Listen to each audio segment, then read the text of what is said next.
নমস্কার বন্ধুরা, গৌরীস kitchen and life ডায়েরিসে সকলকে স্বাগত। আজ ভুটান ভ্রমণের আমাদের ছিল চতুর্থ দিন। তৃতীয় দিন থিম্পু থেকেই আমরা কোথায় কোথায় গিয়েছিলাম তার ভিডিও আমি আগেই পোস্ট করেছি, তোমরা চাইলে দেখে নিতে পারো। সকালে থিম্পুর মনোরম পরিবেশ ছেড়ে আমরা বেরিয়ে পড়লাম পুনাখা জাংয়ের উদ্দেশ্যে। পাহাড়ি আঁকাবাঁকা রাস্তা, সবুজ অরণ্য, মেঘে ঢাকা পাহাড় আর পথের অপূর্ব প্রাকৃতিক সৌন্দর্য আমাদের যাত্রাকে করে তুলেছিল আরও স্মরণীয়। পুনাখায় পৌঁছে আমরা চারিদিকটা খুব ভালো করে ঘুরে ফিরে দেখলাম। এখানকার শান্ত পরিবেশ, ঐতিহ্যবাহী স্থাপত্য এবং প্রকৃতির অপরূপ রূপ মনকে মুগ্ধ করলো। এরপর আমরা বেরিয়ে পড়লাম এখানকারই প্যালেস দেখবার উদ্দেশ্যে। এখানকার ঐতিহাসিক প্যালেস, রাজকীয় স্থাপত্য, নিখুঁত কারুকাজ এবং চারপাশের মনোমুগ্ধকর পরিবেশ ভীষণ ভালো লাগলো। কিছুক্ষণ সেখানে কাটিয়ে এখানকার সমস্ত ছবি আমার ক্যামেরা বন্দি করে নিয়ে এলাম তোমাদের জন্য। সব মিলিয়ে ভ্রমণের চতুর্থ দিনটি ছিল সৌন্দর্য, ইতিহাস এবং প্রকৃতির এক অনন্য মেলবন্ধন। চলো তোমাদেরও আমার এই অভিজ্ঞতার অংশীদার করি। আজকে আমাদের ভুটানে থিম্পুতে আমাদের চতুর্থ দিন। আমরা এখন নিচে যাচ্ছি একটু ব্রেকফাস্ট করতে। ব্রেকফাস্ট করেই আমরা কিন্তু বেরিয়ে যাব পুনাখা উদ্দেশ্যে। 9টার দিকে এখান থেকে বেরোবো। আজকে আমাদের কিন্তু চতুর্থ দিন। যাই নিচে গিয়ে টিফিনটা সেরে আসি। একটু নাই প্লেট এখানে কি? এটা কি গো? পোহা পোহা মেয়ে এটা ওটা তো পোহা। এটা কি? এটা হচ্ছে চিলা টাইপের। চিলা টাইপের না ওখানে যাচ্ছে না। এটা পোহা। পোহা তো শেষ। পোহা শেষ দিবে। কি কি আছে আজকে? সব তো শেষ, দিতে পারো। সবই তো শেষ, দিতে হবে। এটা কি ডাল? এটাও হয়তো দিবে একটু না,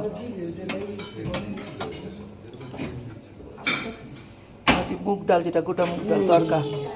তরকা তরকাটা একটু বেশি করে খেয়ে নিন। এটা পুরি। আর এখানে যে কর্নফ্লেক্স, চকোস, ফ্রুট শেষ।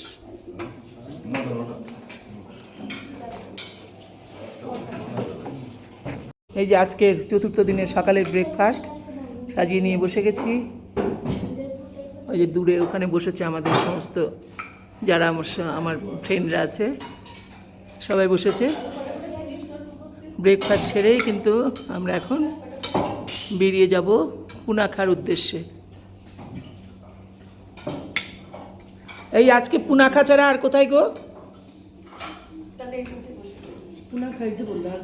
কে জানি না, এখন পুনাখাই বললো। সকাল সকাল টিফিন সেরে আমরা সকাল 9টার মধ্যেই বেরিয়ে পড়লাম থিম্পু শহর থেকে পুনাখা জংয়ের উদ্দেশ্যে। পাহাড়ি আঁকাবাঁকা রাস্তা ধরে গাড়ি এগিয়ে চলেছে, আর জানলার বাইরে একের পর এক অপরূপ প্রাকৃতিক দৃশ্য যেন চোখের সামনে জীবন্ত ছবি হয়ে ধরা দিচ্ছে।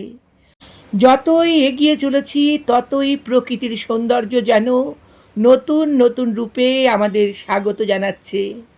রাস্তার দুপাশে সবুজে মোড়া পাহাড়, ঘন বনভূমি, ছোট ছোট গ্রাম, আর দূরে মেঘের চাদরে ঢাকা পাহাড়ের সারি। সব মিলিয়ে অপূর্ব পরিবেশ। মনে হচ্ছিল যেন প্রকৃতি নিজের হাতে এই দেশটিকে খুব যত্ন করে সাজিয়ে দিয়েছে। হঠাৎ চোখে পড়ল এক মনোমুগ্ধকর দৃশ্য। কয়েকজন গ্রামবাসী শান্তভাবে গরুর পাল নিয়ে রাস্তা পার হচ্ছে। গরুগুলো ধীর পায়ে পার হচ্ছে, যেন কোনো তাড়া নেই তাদের। এই দৃশ্য আমাদের মনে করিয়ে দিল এখানকার মানুষের জীবন কতটা সহজ, শান্ত এবং প্রকৃতি নির্ভর। শহরের কোলাহল থেকে অনেক দূরে এখানে মানুষ ও প্রকৃতির মধ্যে এক সুন্দর মেলবন্ধন গড়ে উঠেছে। পাহাড়ের ঢালে ছড়িয়ে রয়েছে সবুজ ঘাসের বিস্তীর্ণ প্রান্তর। কোথাও ছোট ছোট চাষের জমি, কোথাও আবার রঙিন প্রার্থনার পতাকা বাতাসে দুলছে। পাহাড়ি হাওয়ার সঙ্গে সেই পতাকাগুলোর দোল খাওয়ার দৃশ্য মনকে এক অন্যরকম শান্তি এনে দেয়। দূরে তাকালে শুধু সবুজ আর সবুজ, মনে হয় যেন প্রকৃতি তার সবচেয়ে সুন্দর রঙটি এখানেই উজাড় করে দিয়েছে। পথের প্রতিটি বাঁক যেন নতুন এক বিস্ময়, কখনো গভীর উপত্যকা, কখনো উঁচু পাহাড়, কখনো ছোট ঝর্ণা, আবার কোথাও নদীর কলকল শব্দ। সব মিলিয়ে এই যাত্রা শুধুই এক স্থান থেকে অন্য স্থানে যাওয়া নয়, বরং প্রকৃতির সৌন্দর্যকে হৃদয়ে ধারণ করার এক অনন্য অভিজ্ঞতা। যতই পুনাখার দিকে আমাদের গাড়ি এগোতে থাকলো, মনে হচ্ছিল এই পথ যেন শেষ না হয়, কারণ পথের প্রতিটি মুহূর্ত, প্রতিটি দৃশ্য, প্রতিটি নিঃশ্বাস আমাদের মনে চিরদিনের জন্য এক সুন্দর স্মৃতি হয়ে থাকবে। ভুটানের এই পথযাত্রা আমাকে শিখিয়েছে গন্তব্য যতই সুন্দর হোক, সেখানে পৌঁছানোর পথটিও সমান সুন্দর হতে পারে। তাই যদি কখনো ভুটান ভ্রমণের সুযোগ পাও, তাহলে শুধু দর্শনীয় স্থান নয়, পথের এই অনবদ্য প্রাকৃতিক সৌন্দর্য মন ভরেই উপভোগ করো।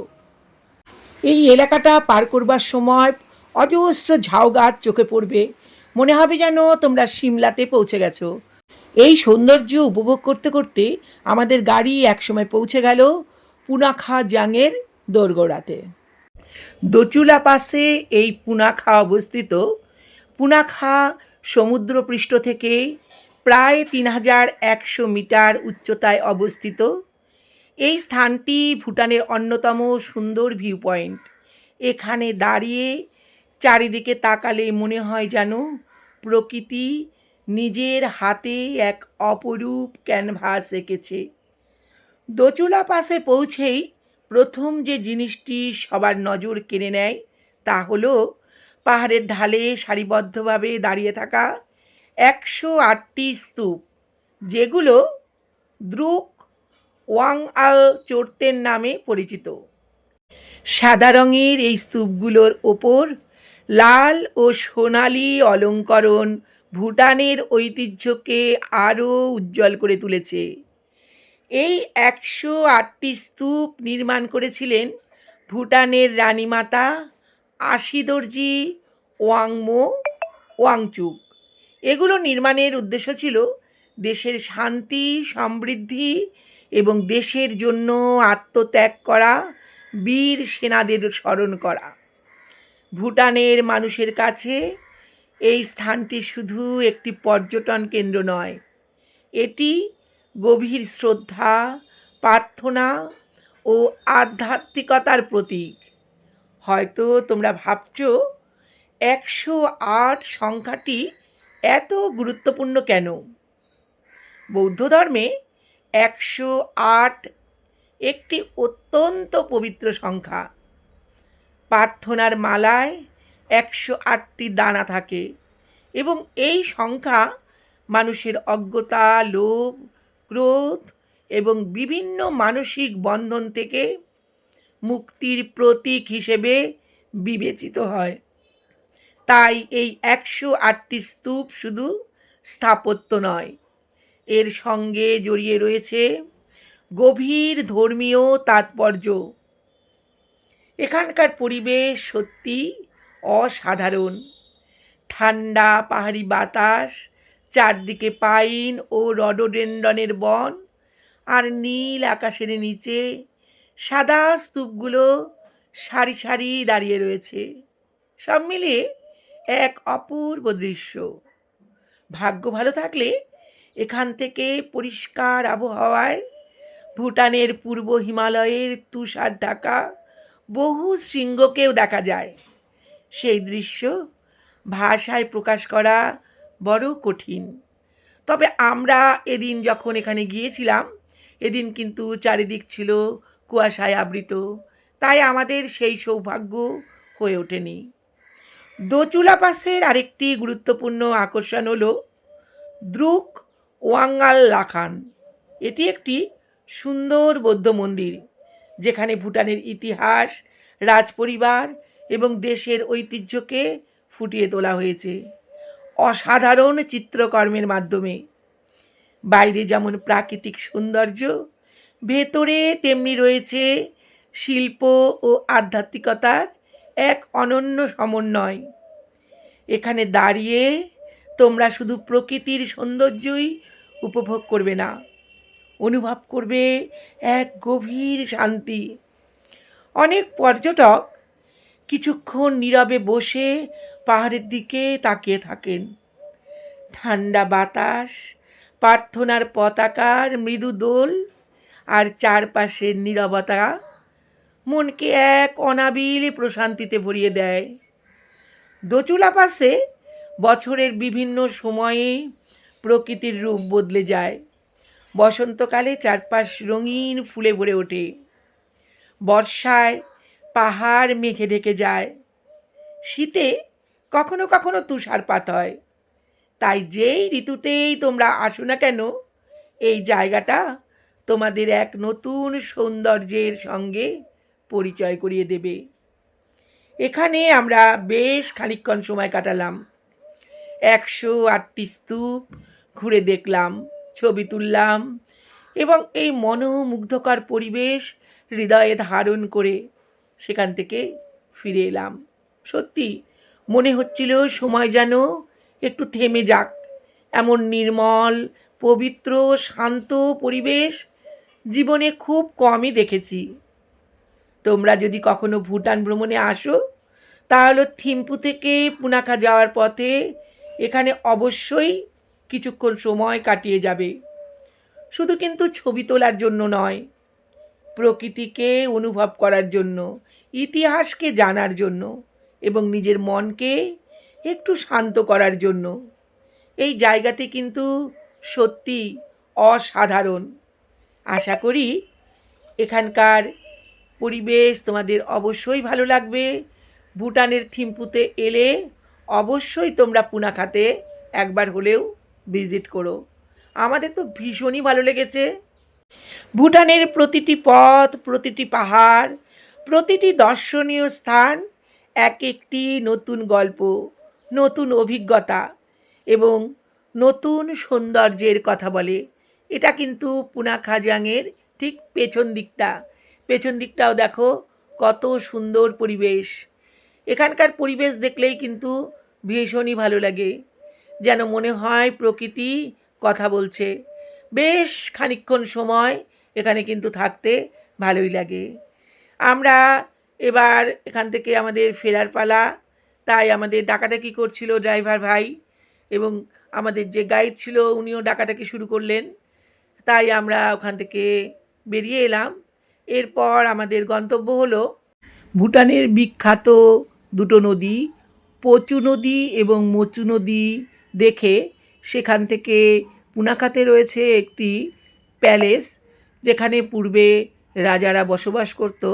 এখন সেখানে রয়েছে বৌদ্ধ মঠ এবং প্রশাসনিক কেন্দ্র। আমাদের গন্তব্য কিন্তু এখন সেইখানেই। আমাদের গাড়ি আঁকাবাঁকা পথ বেয়ে আবার চলতে শুরু করলো। পথের দুপাশে সবুজ পাহাড়, পাইন বন, ছোট ছোট গ্রাম আর ধান ক্ষেতের অপরূপ দৃশ্য যেন চোখকে বারবার আটকে দিচ্ছিল। যতই পুনাখার দিকে এগোচ্ছিলাম, ততই প্রকৃতির রূপ আরও মনোমুগ্ধকর হয়ে উঠছিল। সত্যি এখানকার প্রকৃতি এত সুন্দর, যত দূর চোখ যায় শুধু সবুজ, আর আশপাশে এত সুন্দর পাহাড়। দূর থেকে কিন্তু বেশ ভালো লাগে। পাহাড়ের ঢালে চাষ হয়েছে বিভিন্ন ধরনের ধান গাছ। এ দেখো নিচটাতে কিন্তু প্রচুর দেখলাম ধান গাছ লাগিয়ে রেখেছে, নিচে জল জমে আছে। হ্যাঁ, অদ্ভুত সুন্দর লাগছে। সেই ধান ক্ষেতগুলোতে জল জমে রয়েছে, দেখো কি ভালো লাগছে দেখতে, অপরূপ সেই সৌন্দর্য। দেখো আমার তো ভীষণই ভালো লাগছে, মনে হয় তোমাদেরও ভালোই লাগবে। হিমালয়ের পাদদেশে অবস্থিত হওয়ার জন্য এখানকার বাতাস নির্মল এবং সতেজ। এখানকার সবুজ পরিবেশ ভ্রমণকারীদের কোলাহলপূর্ণ জীবন থেকে মুক্তি দেয় আর এনে দেয় এক প্রশান্তির অনুভূতি। জানলা দিয়ে যতদূর চোখ যায়, দূরে দেখা যায় শুধু পাহাড়ের শ্রেণী। কোনো পাহাড় ন্যাড়া, আবার কোনো পাহাড় সবুজে সবুজ। এই পাহাড়টাই যেমন দেখো ন্যাড়া পাহাড়, সম্ভবত পাহাড়ের এই ঢালে বৃষ্টিপাত কম হওয়ার জন্যই এই পাহাড় গাছপালা নজরে পড়ছে না। সব জায়গার পাহাড় কিন্তু একরকম নয়, কোথাও বেশ উঁচু পাহাড় আর কোথাও বা ছোট টিলার মতো পাহাড়। যে সমস্ত জায়গাগুলো নিচু সেই জায়গাগুলোতে কিন্তু এখানকার লোকেরা জুম চাষ করে থাকে। এই উপত্যকার মধ্য দিয়েই প্রবাহিত হয়েছে পচু ও মচু নদী। এই পচু ও মচু নদী আলাদা আলাদাভাবে প্রবাহিত হবার পর এই জায়গার উপর দিয়ে এরা একসাথে প্রবাহিত হয়েছে। যখন এরা একসাথে প্রবাহিত হয়েছে তখন এদের নাম হয়েছে ওয়াংচু। আর এই ওয়াংচুর তীরেই কিন্তু গড়ে উঠেছে ভুটানের সেই বিখ্যাত প্যালেস, যেখানে নাকি আগে রাজ পরিবারের লোকেরা বসবাস করত এবং বর্তমানে সেটি এখন সরকারি কার্যালয় এবং মন্দিরে রূপান্তরিত হয়েছে। দেখতে দেখতেই আমরা কিন্তু সেই কচু এবং মচু নদীর ধারে উপস্থিত হলাম। আমাদের গাড়ি কিন্তু এখন যাচ্ছে সেই নদীর পাশ দিয়ে। পুনাখা উপত্যকার সৌন্দর্যের অন্যতম আকর্ষণ হলো পচু নদী এবং মচু নদী। এই দুই নদীর মিলনস্থলেই অবস্থিত পুনাখার সেই প্রাসাদ, যেখানে আমাদের গন্তব্য। ফো শব্দের অর্থ পুরুষ, তাই ফচুকে পুরুষ নদী বলা হয়। আর মচুর অর্থ হলো মো শব্দের অর্থ নারী, তাই মচুকে নারী নদী বলা হয়। এই নদীর উৎস উত্তর ভুটানের হিমবাহ ও তুষারাবৃত পাহাড় থেকে। নদীর স্রোত তুলনামূলকভাবে বেশি, তাই এখানে রিভার র্যাফটিংয়ের ব্যবস্থাও কিন্তু রয়েছে। পচু নদীর তুলনায় মচু নদীর স্রোত সাধারণত শান্ত, তাই এর তীরে পরিবেশ অত্যন্ত মনোরম। পুনাখা শহরের কাছেই এই নদী দুটি একত্রিত হয়েছে। এই মিলনস্থলেই মাঝখানেই দাঁড়িয়ে রয়েছে ভুটানের অন্যতম সুন্দর ঐতিহাসিক স্থাপনা পুনাখা জং। এই পুনাখা জংয়েই কিন্তু অবস্থিত সেই প্যালেস। চারপাশে সবুজ পাহাড়, নদীর স্বচ্ছ জল এবং জংয়ের রাজকীয় স্থাপত্য মিলিয়ে এটি ভুটানের সবচেয়ে সুন্দর দৃশ্যগুলোর মধ্যে একটি। যে কোনো পর্যটকই এখানে বেড়াতে এলে এরা কিন্তু এই জায়গাতে আসবেই।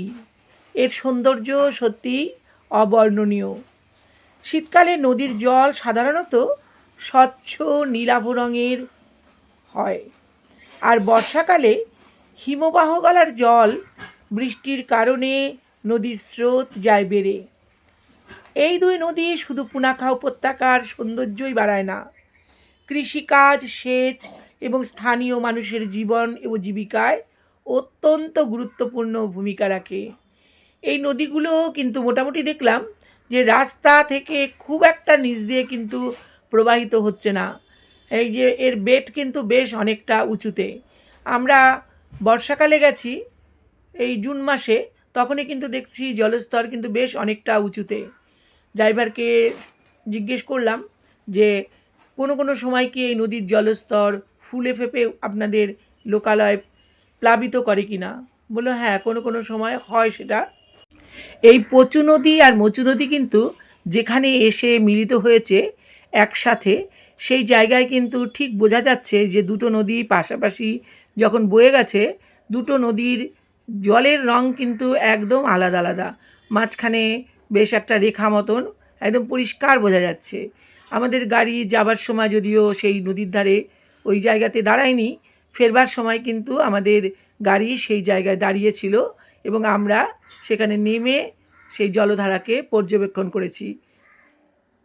আমাদের পশ্চিমবঙ্গে যেমন নবদ্বীপে গঙ্গা যমুনা পাশাপাশি প্রবাহিত হয়েছে, আর দুটো জলর ধারা কিন্তু এই জায়গাতেই কিন্তু এই মিলিত হয়েছে। তবে এখানে ছবিটা ঠিকমতো ওঠেনি, আমি তোমাদের পরবর্তীতে দেখাচ্ছি। আমি ভিডিও করে নিয়ে এসেছি। স্থানীয় মানুষের বিশ্বাস পচু ও মচুর মিলন পুরুষ ও নারী শক্তির মিলনের প্রতীক, যা শান্তি, সমৃদ্ধি ও সম্প্রীতির বার্তা বহন করে। তাই এই নদীদ্বয় ভুটানের প্রাকৃতিক সৌন্দর্যের পাশাপাশি সাংস্কৃতিক ও ধর্মীয় গুরুত্ব বহন করে। এই দেখো দূর থেকে কিন্তু ওই প্যালেসটা চোখে পড়ছে, দূর থেকেই দারুণ সুন্দর লাগছে। আমরা সকলেই গাড়ির মধ্যে হৈ হৈ করে উঠলাম প্যালেসটা দেখে। এই প্যালেসের ভেতরে কিন্তু ছবি তোলা নিষেধ, আগেই আমাদের গাইড বলে দিয়েছে। তবে ভেতরে ছবি তোলা না গেলেও বাইরের প্রাকৃতিক সিনারি এতটাই সুন্দর যে ভেতরে ছবি না তুলতে দিলেও সে আক্ষেপ নেই। হ্যাঁ, কি সুন্দর বলো। এটা একটা প্যালেস। এখন পুনাখারি দেখি, ভেতরে যাই দেখি কি আছে। এই যে প্যালেসের চূড়াটা দেখা যাচ্ছে, বাহ দারুণ। ভুটানের পুনাখায় পচু নদী ও মোচু নদী একত্রিত হয়ে পুনা সাংচু নাম ধারণ করে প্রবাহিত হয়েছে এবং এই নদীটি ভারতবর্ষেও কিন্তু প্রবেশ করেছে সংকোশ নাম নিয়ে, এবং এই সংকোশ নদী ব্রহ্মপুত্রে গিয়ে মিলিত হয়েছে। এই প্যালেসের ভেতর আমরা এখন প্রবেশ করব। আর এখানে প্রবেশ করতে গেলে এখানে ভারতীয় মুদ্রায় এবং ভুটানি মুদ্রাতে 500 টাকা করে টিকিট কাটতে হয়। আমরা আমাদের যে গাইড ছিলেন তাকে আমরা টাকা দিয়েছিলাম এবং উনি কিন্তু আমাদের সকলের টিকিট কেটে এনেছিলেন। তবে ভারতের বাইরে দেশগুলোতে কিন্তু এর চার্জটা কিন্তু অন্যরকম হবে। এখানে কাউন্টার রয়েছে, চাইলে নিজেরাও গিয়ে অবশ্য টিকিট কেটে নিয়ে আসা যায়। আর এখানে প্রবেশ করতে গেলে অবশ্যই শালীনতাযুক্ত পোশাক পরতে হবে, যেমন এখানে হাফ প্যান্ট পরে ঢোকা যাবে না। আর মেয়েদের কিন্তু স্লিভলেস কোনো ড্রেস কিন্তু এখানে অ্যালাউ নয়। পুনাখার এই প্যালেসটির নাম পুনাখাজং বা পুংথাং দেচেং ফট্টাং নামেও কিন্তু পরিচিত। 1637 সালে নির্মিত এই দুর্গটি ভুটানের দ্বিতীয় বৃহত্তম এবং প্রাচীনতম জং। 1955 সাল পর্যন্ত এটি ভুটানের রাজধানী ও সরকারের প্রধান কার্যালয় ছিল। বর্তমানে পুনাখা জেলার প্রশাসনিক কার্যালয় হিসাবে এটি ব্যবহৃত হয় এবং প্রত্যেক শীতে প্রচুর সন্ন্যাসী এখানে এসে বসবাস করেন। অতীতে ভুটানের রাজপরিবার এবং রাজারা শীতকালে পুনাখাজংয়ের এই প্রাসাদে অবস্থান করতেন। এটি 1907 সাল থেকে ভুটানের সকল রাজার রাজ্যাভিষেকের ঐতিহ্যবাহী স্থান। দুর্গটির প্রথম প্রাঙ্গণটি প্রশাসনিক কাজের জন্য ব্যবহৃত হয়, যেখানে একটি বড় সাদা স্তূপ ও বোধিবৃক্ষ রয়েছে। দ্বিতীয় প্রাঙ্গণে রয়েছে সন্ন্যাসীদের আবাসিক কক্ষ এবং তৃতীয় প্রাঙ্গণে রয়েছে প্রধান মন্দির ও জাতীয় কোষাগার। ভুটানের প্রথম সাবদ্রুং ওয়াংচুং নামগিয়েল, যিনি ভুটানকে একত্রিত করেছিলেন, তার পবিত্র দেহাবশেষ এই দুর্গের ভিতরেই সংরক্ষিত রয়েছে। এই প্যালেসটির ভেতরেই রয়েছে বুদ্ধদেবের বিশাল সোনার মূর্তি। শাক্যমুনি বুদ্ধ ছাড়াও এই হলের বেদিতে গুরু রিনপোচে এবং ঝাবদ্রুং ওয়াংগ্যালের বড় সোনালী মূর্তি রয়েছে। দেওয়ালগুলিতে বুদ্ধের জীবনের নানা চিত্রকর্ম ও মোরাল খোদিত রয়েছে। থাকতে থাকতেই ঘুরে নেওয়া ভালো। হ্যাঁ, পরে আর পারা যাবে না। এখন তাও ঠিক আছে, এরপরে আর পারবো না। ওই যে ডাকতেছে, চলো। তবে এই অংশটা ঘুরতে কিন্তু বেশ চড়াই উতরাই করতে হয়েছিল, তাই সময় থাকতে থাকতেই কিন্তু এই সমস্ত এলাকাগুলো ঘোরা ভালো। আমারই যেমন বেশ অনেকটা বয়স হয়ে গেছে, আমার কিন্তু বেশ কষ্ট হচ্ছিল। তবে এখানকার সমস্ত মন্দির এবং প্যালেসগুলোতে যে সমস্ত কারুকার্য বা স্থাপত্যের নিদর্শন যেগুলো রয়েছে, সেগুলো কিন্তু সবই কিন্তু প্রায় একই ধাঁচে, মানে দেখলে মনে হয় যেন একই কারুকার্য দেখছি। এই লম্বা সিঁড়িটা বেয়ে কিন্তু উপরে উঠে আমাদের সমস্ত কিছু দেখতে হয়েছিল। তো যাবার সময় আমি ভিডিও করতে ভুলে গিয়েছিলাম, তাই ফেরবার সময় ভিডিওটা করে নিলাম। ওখান থেকে বেরিয়ে আমরা আবার চলে গেলাম সেই মোচু এবং পচু নদীর পাশ দিয়ে ফেরার সময় কিন্তু আমাদের গাড়ি এখানে খানিকক্ষণ দাঁড়িয়েছিল। আর যখন আমাদের গাড়ি ফিরছিল তখন অন্য একটা সাইড দিয়ে ফিরছিল। এখানে দেখলাম রিভার র্যাফটিংয়ের জন্য প্রচুর ছোট ছোট বোট দাঁড়িয়ে রয়েছে। তবে আমরা রিভার র্যাফটিং করব না জন্য আমরা ওখান থেকে বেরিয়ে এলাম। এখানে রিভার র্যাফটিংয়ের জন্য জনপ্রতি 2000 থেকে 3500 টাকা ভুটানি গুলট্রাম দিতে হয়। যদিও ভারতীয় টাকায় পরিমাণ সমান সমান, কারণ ভুটানি টাকা ও ভারতীয় টাকার মূল্য কিন্তু মোটামুটি একই। আর পুরো বোটটায় যদি ভাড়া করা হয় তাহলে 10,000 থেকে 12,000 গুলট্রাম দিতে হয়, অর্থাৎ ভারতীয় মুদ্রায় 10,000 টাকা থেকে 12,000 টাকা দিতে হয়। এখানে 6 জন বসতে পারে। তবে সিজন অনুযায়ী কিন্তু এই র্যাফটিংয়ের মূল্য কম বেশি হতে পারে। আমাদের গাড়ি কিন্তু দেখো পচু আর মোচু নদীর ধারে এসে দাঁড়িয়েছে। যাবার সময় কিন্তু গাড়ি দাঁড়িয়েছিল না, তাই পরিষ্কার করে ভিডিও করতে পারিনি। এখানে দেখো দুটো নদী যে পাশাপাশি বয়ে গেছে, দুটো নদীর জল কিন্তু আলাদা আলাদা। সামনের দিকে দেখো কালো কালো জল, আর ওই পাশে জলটার রং কিন্তু সাদা সাদা।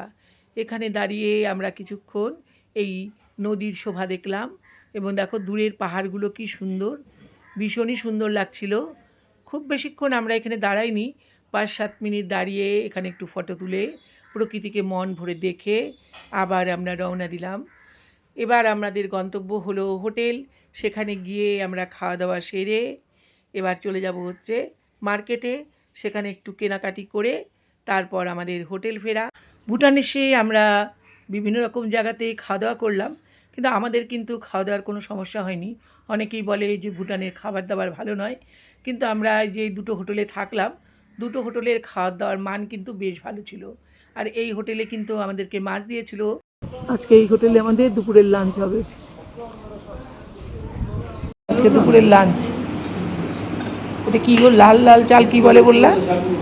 এখানকার কী চাল বলতে পারবো না, এখানে পাহাড়ের চাল এটা। তাই খুব স্বাদ। ওই যে ওখানে রেখে দেওয়া আছে সব খাবার, সবাই যার যার মতো নিয়ে নিচ্ছে। আজকের ভিডিও এখানে শেষ করছি, আবার অন্য কোনো ভিডিও নিয়ে তোমাদের সঙ্গে দেখা হবে। এখান থেকে বেরিয়ে আমরা এখন সোজা চলে যাব থিম্পুর মার্কেটে, সেখানে টুকটাক কেনাকাটা করে আমরা থাকার হোটেলে আবার ফিরে যাব। টাটা।